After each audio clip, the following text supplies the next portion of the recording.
Aposto é o termo acessório da oração, ou seja, podemos retirá-lo sem prejuízo de sentido, exatamente. Então, ele é o termo acessório da oração que serve para esclarecer, detalhar e especificar o nome ao qual se refere.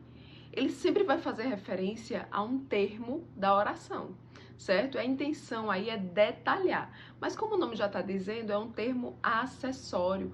Ele vem como uma informação a mais. Então você vai perceber que você consegue facilmente retirá-lo da oração. Vou mostrar um exemplo para que vocês entendam melhor. Santos Dumont, pai da aviação, foi um inventor genial. Observem aí que eu posso muito bem dizer apenas assim: Santos Dumont foi um inventor genial. A informação principal já foi transmitida, mas a minha intenção é esclarecer quem foi Santos Dumont. Então eu vou acrescentar a informação de que Santos Dumont foi o pai da aviação. Percebem? E com isso a nossa oração fica mais rica. Entendeu aí, minha gente? É muito simples. Esse assunto é muito cobrado em concurso público, mas tem muita gente que confunde aposto com vocativo, porque as bancas costumam trazer a informação de aposto e ao final diz que é um vocativo. E aí tem muita gente que acaba confundindo, mas vocês vão ver que após essa aula não terá mais confusão. E na sequência nós vamos estudar vocativo, e com isso não haverá mais dúvidas, ok? E agora nós vamos conhecer os principais tipos de aposto. Vamos começar aí com o mais cobrado, com o que mais aparece em concursos públicos, que é o aposto explicativo. Como o nome já está dizendo, o aposto explicativo ele vem para explicar o termo ao qual ele se refere.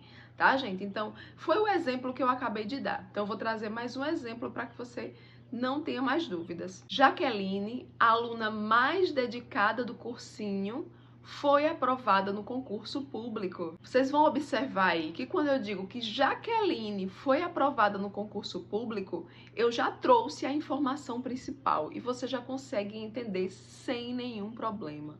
No entanto, para que fique mais bonita a oração e para que você entenda com mais clareza, eu quero explicar quem é Jaqueline. Então, Jaqueline é a aluna mais dedicada do cursinho. Portanto, a aluna mais dedicada do cursinho é um aposto explicativo. Muito simples. Na sequência, nós temos o aposto enumerativo. Você vai perceber que os nomes, essa classificação, o nome por si só, ele já dá o seu conceito. Então, enumerativo por quê? Porque ele vem para enumerar o termo ao qual ele se refere. Por exemplo, já viajei por vários países. Brasil, Colômbia, Equador e Argentina. Então, observem aí que bastava dizer, já viajei por vários países. Mas, para que fique mais claro, para que eu deixe a informação mais rica, eu quero enumerar quais são esses países. E aí você vai perceber que o que vem após os dois pontos é justamente para enumerar o termo ao qual ele está fazendo referência, que nesse caso aí é o termo países. Exatamente. Nós temos ainda o aposto resumitivo ou resumidor. Como o nome já está dizendo, a ideia aí é resumir. Eu agora quero enxugar a informação que eu já passei. Então, eu tenho aí o exemplo. Minha família, meus amigos e meus alunos, todos estavam torcendo por mim. Observem aí, se pudéssemos retirar alguma informação, que informação seria essa? Exatamente, o nome todos. Por quê? Porque ele vem para resumir o que eu já falei anteriormente, tá, gente? Então, observem que quando eu digo todos, ele vem para resumir o que já foi mencionado anteriormente.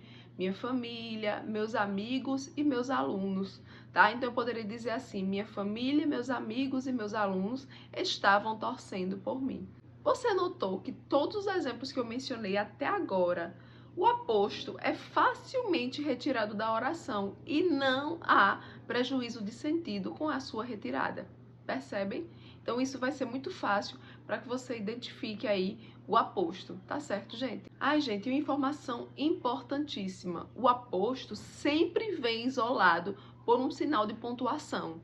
Normalmente aparece isolado pela vírgula, mas pode vir também entre parênteses, entre travessões, após dois pontos. Então, ele sempre vai estar isolado por um sinal de pontuação. Vírgulas, travessões, parênteses, dois pontos, tá? Então, sempre vai ter um sinal de pontuação para isolar, ok? Com exceção do nosso próximo aposto, que é o aposto especificativo, exatamente. Nesse caso, o aposto vem para especificar um termo genérico. Então, por exemplo, o escritor Carlos Drummond de Andrade foi homenageado em nossa escola. Você vai observar aí que nesse caso não tem sinal de pontuação separando o aposto. Esse é o único tipo de aposto em que não vamos utilizar o sinal de pontuação para isolar, certo? Ele vem para especificar, então ele vem diretamente ligado ao nome ao qual se refere, tá certo? Então ele vem aí se referindo a escritor. Eu venho especificar qual é o escritor, tá? Muito simples. E por fim, nós temos o aposto distributivo, exatamente. O nome já está dizendo, ele vem para distribuir informações de forma separada. Por exemplo, meus filhos são bons alunos, um em português e o outro em matemática. Então, observem aí que eu vou separar as informações, eu vou distribuir. Perceba que eu comecei a oração dizendo que meus filhos são bons alunos. Aí já seria suficiente. Mas eu quero distribuir a informação de forma isolada, de forma separada, certo? Eu quero me referir a cada um isoladamente. Então, eu vou dizer um em português e o outro em matemática. Percebe aí, gente? É muito fácil, muito tranquilo. Depois dessa aula, você não vai errar uma só questão sobre esse assunto. Lembrando que é um assunto que é muito cobrado, tá? Meus queridos, na próxima aula nós iremos encerrar a análise do período simples, né, que são os termos da oração. Então nós vamos encerrar aí com o vocativo, que apesar de não ter ligação com nenhum outro termo da oração, ele está dentro do mesmo assunto. Então nós vamos estudar o vocativo, que também é muito tranquilo, e na sequência vamos resolver algumas questões sobre análise sintática. Tá certo, gente? Então não perca a nossa próxima aula. Lembre-se de se inscrever no canal, de compartilhar o vídeo, de deixar aí o joinha. Isso vai ajudar muito o canal a crescer e a mostrar que de fato esse conteúdo é relevante. Tá certo, gente? Agradeço a todos. Até a próxima aula. Beijinhos!